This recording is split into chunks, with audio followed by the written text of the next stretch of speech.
Friday, welcome to Stock Insights. இன்னைக்கு மே 18ஆம் தேதி. Friday, US market எப்படி க்ளோஸ் ஆயிருக்குன்னு பார்க்கலாம். Dow Jones 1.07% ரெட்ல க்ளோஸ் ஆயிருக்கு. S&P 500 1.24% ரெட்ல க்ளோஸ் ஆயிருக்கு. Nasdaq 1.54% ரெட்ல க்ளோஸ் ஆயிருக்கு.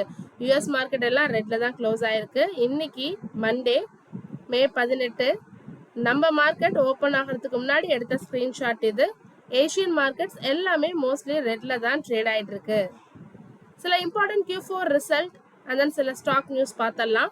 வோடஃபோன் ஐடியா Q4 ரிசல்ட் கொடுத்திருக்காங்க. இந்த தடவை ப்ராஃபிட் கொடுத்திருக்காங்க. 51,970 crore ஹியூஜ் ப்ராஃபிட் Q4 பைஸ் கம்பேர் பண்ணும்போது. ஸோ போன வருஷம் இதே குவார்ட்டர்ல 5,286 crore லாஸ்ல இருந்தாங்க. இப்போ ப்ராஃபிட்டுக்கு வந்திருக்கு. அதுவும் 51,970 crore.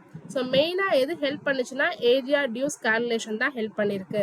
அது மட்டும் இல்லாமல் வோடஃபோன் போர்ட் ஃபண்ட் ரைசிங்க்கும் அப்ரூவல் கிடைச்சிருக்கு. 4,730 crore. மெயினாக இந்த மணி யார் கொண்டு வர போறாங்கன்னா ஆதித்யா பிர்லா குரூப் கம்பெனி தான். இது லேட்டரா கன்வெர்டபிள் வாரண்ட்ஸா மாத்திக்கலாம்.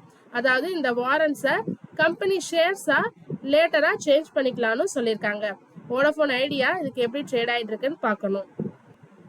பவர் ஃபினான்ஸ் கார்பரேஷன் ஆல்ரெடி பட்ஜெட்ல அறிவிச்சிருந்தாங்க பிஎஃப்சியும் ஆர்இசியும் மெர்ஜ் பண்ண போறதா சொல்லி. ஸோ அதுக்கான ப்ராசஸ் ஸ்டார்ட் ஆயிடுச்சு. பிஎஃப்சி போர்டு இதுக்கு அலோ கொடுத்துட்டாங்க. இப்போ இந்த மெர்ஜருக்கான ப்ராசஸை பிரசிடென்ட் ஆஃப் இந்தியா முன்னாடி அப்ரூவலுக்காக வச்சிருக்காங்க. டாடா ஸ்டீல் Q4 ரிசல்ட் கொடுத்திருக்காங்க. நெட் ப்ராஃபிட் 147% இன்க்ரீஸ் ஆயிருக்கு இயர் ஆன் இயர் பேசிஸ்ல. அதாவது இந்த Q4யும் போன வருஷம் Q4யும் கம்பேர் பண்றப்ப 1,201 crore இருந்து 2,965 crore இன்க்ரீஸ் ஆயிருக்கு.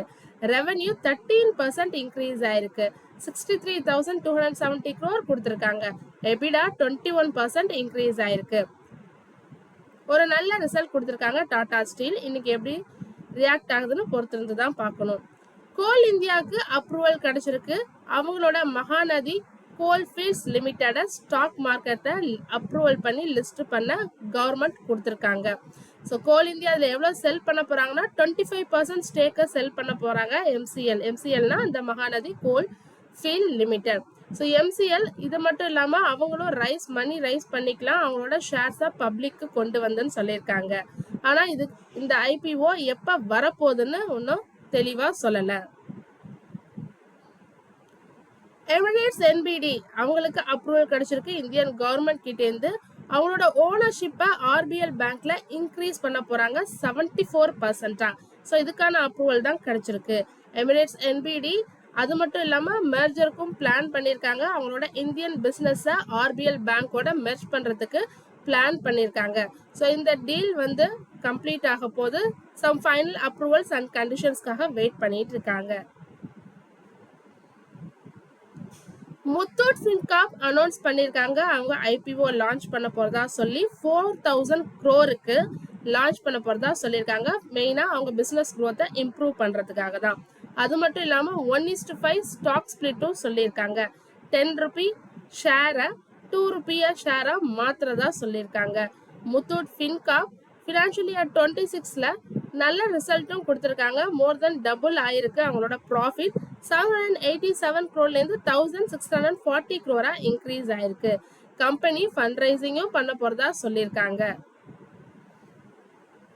டெலிவரி Q4 ரிசல்ட் கொடுத்திருக்காங்க. நெட் ப்ராஃபிட் பாத்தீங்கன்னா இயர் ஆன் இயர் பேசிஸ்ல நான் போட்டிருக்கேன். ஃபினான்ஷியல் இயர் 25 ஃபினான்ஷியல் இயர் 26 கம்பேரிசன்ல போட்டிருக்கேன். நெட் ப்ராஃபிட் 72.5% 5 crore இருந்து 72.3 crore கம்மி ஆயிருக்கு. 0.3% கம்மி ஆயிருக்கு.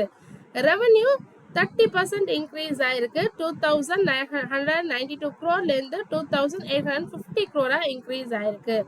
எபிடா 78.8% இன்க்ரீஸ் ஆயிருக்கு. மார்ஜினும் 5.4% இருந்து 7.5% இன்க்ரீஸ் ஆயிருக்கு. ஸோ டெலிவரி இன்னைக்கு எப்படி ரியாக்ட் ஆகுதுன்னு பார்க்கணும். And then phase Digitech. So போன வருஷம் தான் இவங்க லிஸ்ட் ஆன கம்பெனி. இவங்களுக்கு 709.9 crore ஆர்டர் கிடைச்சிருக்கு என்எல்சி இந்தியா ரெனியூபிள்ஸ் லிமிடெட் கிட்டேருந்து. ஸோ ஒரு battery energy storage system BESS project தான் கிடைச்சிருக்கு. தமிழ்நாட்டிலேருந்து கிடைச்சிருக்கு. ஸோ இதில் வந்து டிசைன், இன்ஜினியரிங், டெஸ்டிங், இன்ஸ்டாலேஷன் எல்லாமே பண்ண போகிறதா சொல்லியிருக்காங்க.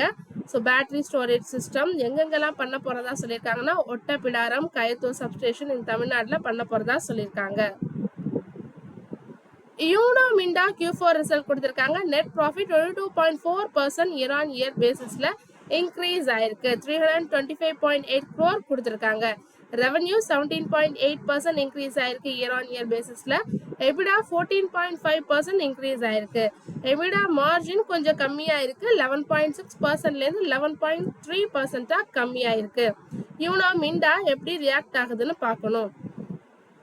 எம்க்யூர் ஃபார்மாக்கு US FDA இன்ஸ்பெக்ட் பண்ணியிருக்காங்க. அகமதாபாத் ஃபெசிலிட்டியில மே 6லேருந்து மே 15 வரைக்கும் நடந்திருக்கு. இந்த இன்ஸ்பெக்ஷன் முடிஞ்சதுக்கு அப்புறம் ஃபார்ம் 483 கொடுத்துருக்காங்க. 7 அப்சர்வேஷன்ஸ் கொடுத்துருக்காங்க.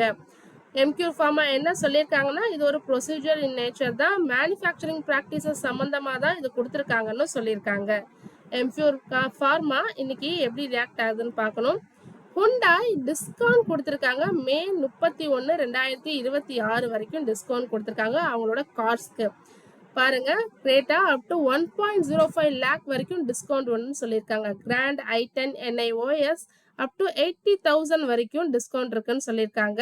i20 வென்னா எக்ஸ்டர் இது எல்லாத்துக்குமே டிஸ்கவுண்ட் சொல்லியிருக்காங்க. ஹுண்டாய் இன்னைக்கு எப்படி ட்ரேட் ஆகுதுன்னு பார்க்கணும். அடுத்ததா BSE நிஃப்டி 50 இண்டெக்ஸ்ல வரப்போறதா சொல்லியிருக்காங்க. இன் செப்டம்பர் 2026ல தான். எதை ரீப்ளேஸ் பண்ணலாம் அப்படின்னு சொல்லியிருக்காங்கன்னா விப்ரோவை. ஸோ BSE ஸ்டாக் கொஞ்ச நாளா ரேலி ஆயிட்டு இருக்கு, ஹையர் மார்க்கெட் வேல்யூல இருக்கு. விப்ரோ எக்ஸிட் ஆகலாம் சொல்லியிருக்காங்க, ஏன்னா வீக் பெர்ஃபார்மன்ஸா இருக்குன்னு சொல்லிட்டு அரௌண்ட் $639 million ஃபண்ட் வந்து இன்ஃப்ளோ இருக்கும். BSE இன்க்ளூட் ஆனா நிஃப்டி 50 இண்டெக்ஸ்ல. ஸோ இன்னைக்கு வந்த சில இம்பார்ட்டன்ட் நியூஸ் அண்ட் ரிசல்ட்ஸ்லாம் பார்த்துட்டோம். தொடர்ந்து இதுமாரி யூஸ்ஃபுல்லான மார்க்கெட் அப்டேட்ஸ் வேணும்னா மறக்காம நம்ம சேனலை சப்ஸ்கிரைப் பண்ணுங்க. தேங்க்யூ.